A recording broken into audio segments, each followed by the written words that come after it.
All right, everyone, good morning. Good morning and welcome to the 2026 Nature Summit. My name is Matt Tranchin and I serve as Chairman of Global Resilience Partners. I'd like to first acknowledge some dignitaries that we have in the room.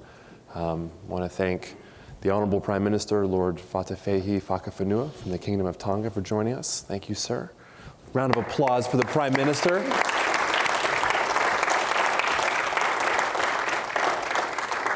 I would also like to acknowledge His Excellency Ambassador Vange Tone from the Kingdom of Tonga. Thank you, Ambassador.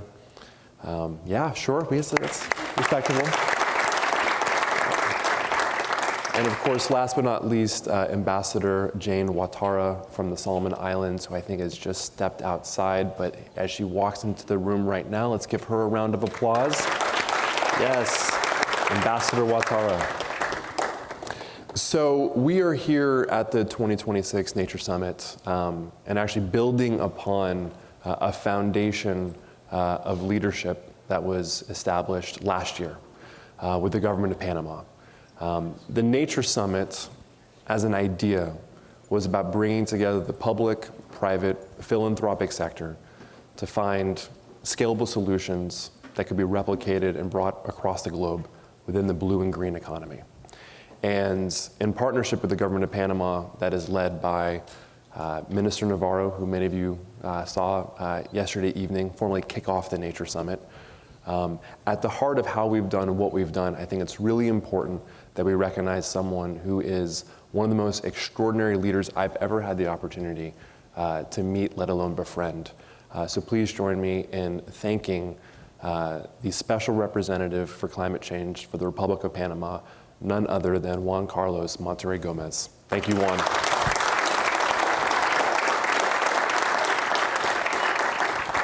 Now, to put everything in context, what happened last year that Panama spearheaded within the UN convention space is actually unheard of. Now, just by a show of hands, who has heard of the climate COP? The climate COP, all right, so happens every year. We got COP31 coming up in Turkey. Who has heard of the biodiversity COP?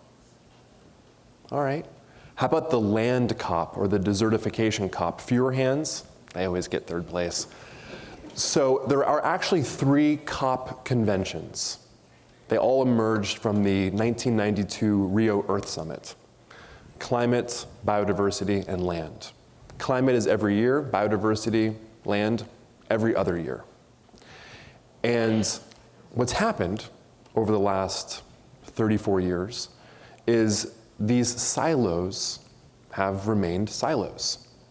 And the 185 plus countries that are parties to these COPs, the Conference of Parties, that's what the acronym COP actually means, actually send different negotiating teams, different ministers, have different strategies, different agendas, different priorities. And what's pretty wild is none of those teams actually coordinate with each other. And what we are dealing with now in this new world order that's increasingly fractured is this COP system that was designed 34 years ago is no longer meeting the moment. And frankly, if we're gonna be honest, it really never has met the moment. So what Panama did is something that is bold, it's ambitious, and it's needed. They spearheaded something called the Nature Pledge. The Nature Pledge was this ambitious idea to actually address climate, biodiversity, and land with one comprehensive framework that would mobilize the public, private, and philanthropic sector to move the needle in a way that actually made sense.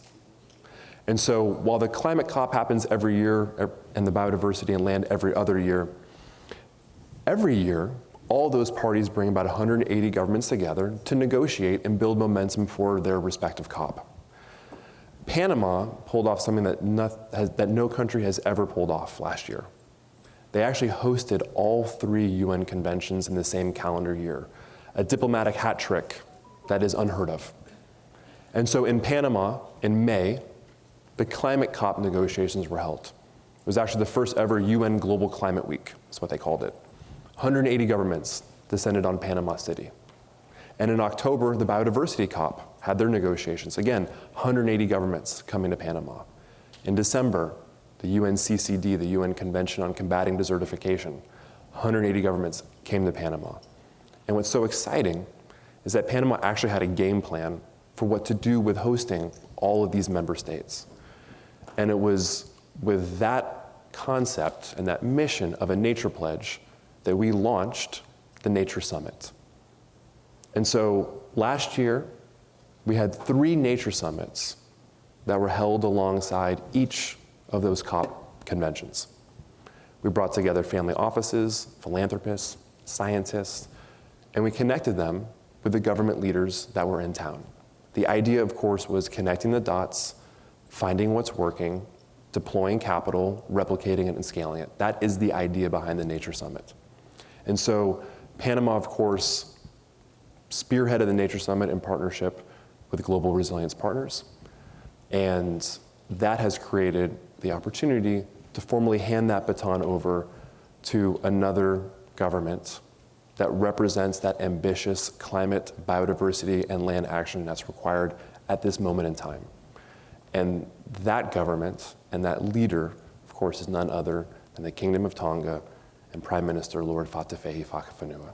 So please join me in welcoming the Prime Minister.